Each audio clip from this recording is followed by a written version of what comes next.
Hello everybody and welcome back to the Pit of Pain.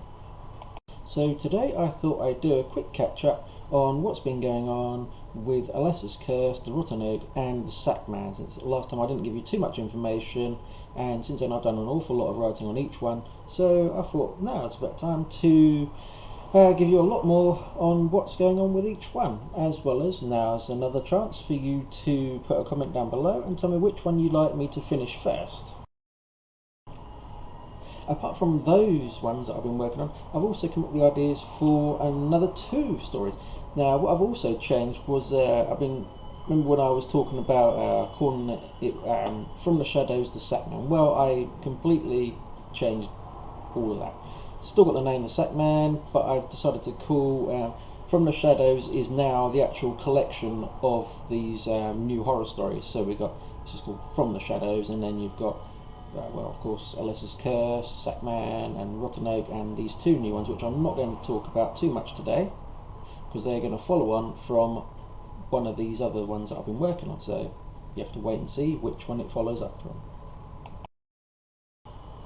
The only details I will spill out about this, about the 2 new ones, is it's only going to be following one character through both of these stories, and it's also going to be their descent from, you know, living how they've been living, of course, and then their massive descent and just going off the rails completely, and how their life goes from the high until they hit rock bottom, basically. And it's just going to be progressing from the first story. The second one, they're going to, obviously, lots of stuff is going to happen during the first, and then it gets worse during the second. Third one, they're really rock bottom, and just going to see if they can manage to crawl out of the pit that they've, I wouldn't say found, you know, managed to get themselves into. It's not their fault what's happening. It's just, can they actually make it out in one piece, or do they die trying? So let's see where these new ones get us, shall we? So this one we're going to talk about first of all is the Letourneau, which is about the 5 friends, and they live in Newton. Of course, why not? Put it in Newton. And it's in the 1700s, as we all know. And as you may or may not remember, in Newton you have that little forest area which is on the left side of Newton, where that little hut is. That's where I pretty much set part of this, is what's on the other side of the forest of there. So that's what we're going to follow on, is the kids are running through there, playing around, and that's when they run through the forest. They shouldn't do, of course, but they're children, they're exploring, so what do you expect? So they go through the forest, and then they go through the wheat field or cornfield. I haven't decided on what I'm going to put into it yet. I keep changing my mind on that one. So when they reach the end, there's a little hill. On top of the hill there's the oak tree, and so they go there, start playing around, making jokes and all that, and then when they eventually go home, they decide to go back the next day, because why not, of course. So when they go back there the next day, that's when they see the woman who's there bleeding, and she, of course, she dies in front of them, but before she dies she says some weird incantation, and so they're all a bit confused, and so in the end they dig a hole and they bury the lady under the tree. And then as they go home, of course they're scared, of course, why wouldn't they be? Little children, they're 10 years old for this story. And then that's when the strange stuff starts to happen, going on with them, their families, everyone around town. So you have the women actually going through miscarriages, you have lots of children getting attacked during the day, during the night, you have lots of infant deaths in this, so it's quite a heavy book, to be honest. It's quite heavy stuff. But it's all part of the demonic presence that's going on, and that's obviously what this one does. It's I decided to go for Lilith for this one, as I think I mentioned in the last vlog. I was going to have Lilith in this one. So with Alessa's Curse, this is again Lilith. We're seeing Lilith back in this one. So I won't give out. I try not to give out so much as I can in this one. So basically she's a little girl at the start of it, and we see her running. Her mother is trying to find her.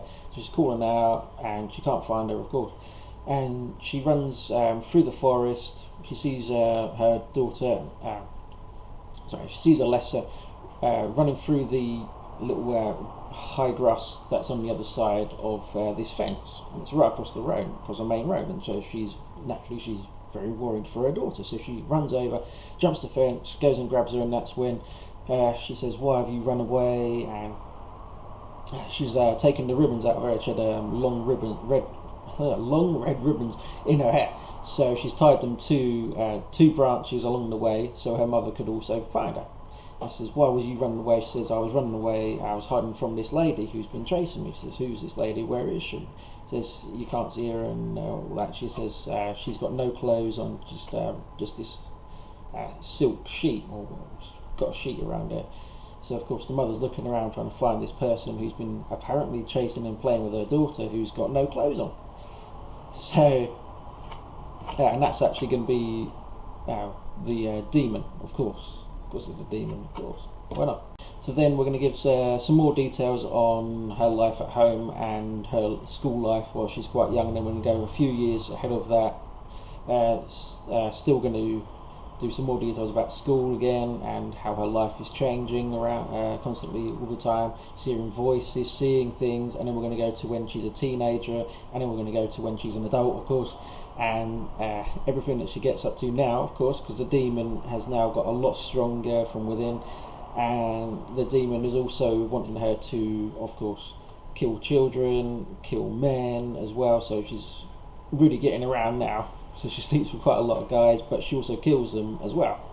And the demon has also made her, like she was also infertile, so now she's made Alessa infertile as well, so there's no danger of her having children and everything else going on. So these are two quite heavy stories that I'm writing about so far, but stick with it, read them, you'll enjoy it. If you like that sort of thing, you'll enjoy it quite a lot. And now we have the Sackman, which is really, this one is super evil. I love this book so far. I love all my books, but this one I've gone really as far as I could possibly go so far with this one. So the details are as follows. This one is about a demon entity who is going around taking children from their beds at night. Also it'll attack you during the day, but mainly it attacks at night anyway.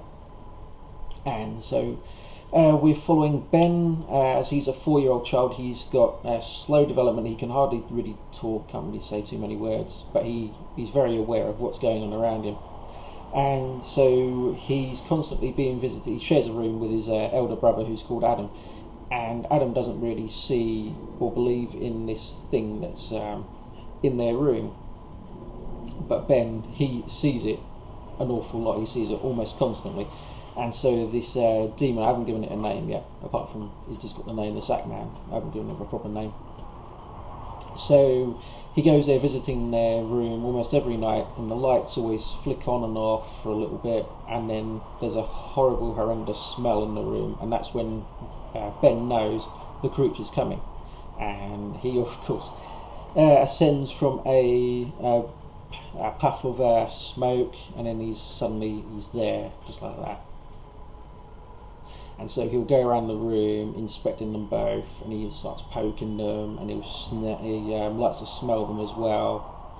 And then as it's Adam's 6th birthday, that's when he gets taken at about midnight. He's taken from his bed, and that's when Ben rolls over and he sees the creature, or rather the man, demon, whichever you want to call it, standing there, and he pulls out a vial and he pours this luminous liquid onto Adam, and that's when he just completely shrinks away into almost nothing.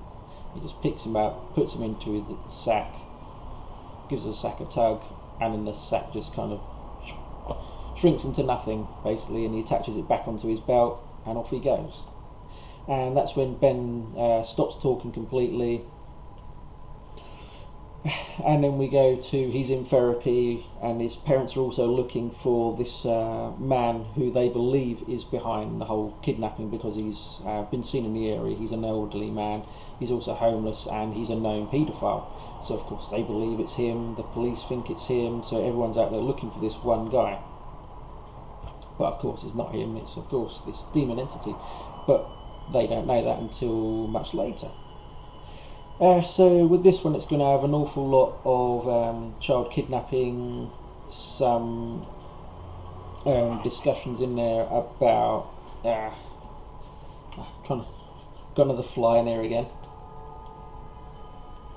Anyway, so it's got a few bits in there about paedophilia and children getting murdered, and also the demon. I'll go into a few details where the demon actually will eat the children, but the demon also takes them to hell and obviously feeds on their souls, but it also likes to eat children as well on occasions, because it gives him extra powers which will enable him to walk amongst us all as a human. Anyway, I hope I've given you all enough information about the new stories so you can make a better decision as to which one you'd like me to finish first. So if you want to, just leave a comment below on which one you'd like the most. Apart from that, hope you've enjoyed the video.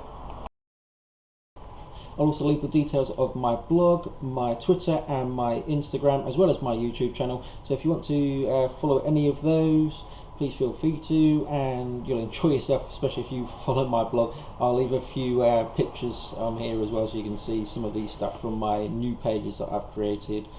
You'll enjoy all that. Hopefully, you should do. If you like horror, you'll enjoy my stuff. Also, Newton Town, a series of Dark Tales, will be available in paperback very soon. I'm just going through the last stages of it with the editor, just sorting out my final book, which was the Norringtons, and then I'm going to go through each one of them individually just to check through everything, make sure everything's in order, see if there's anything that I could add to them as well, and then it'll all be ready, and I'll make a big digital copy for from 1 to 6, as well as, of course, the paperback. So I hope you'll enjoy that as well.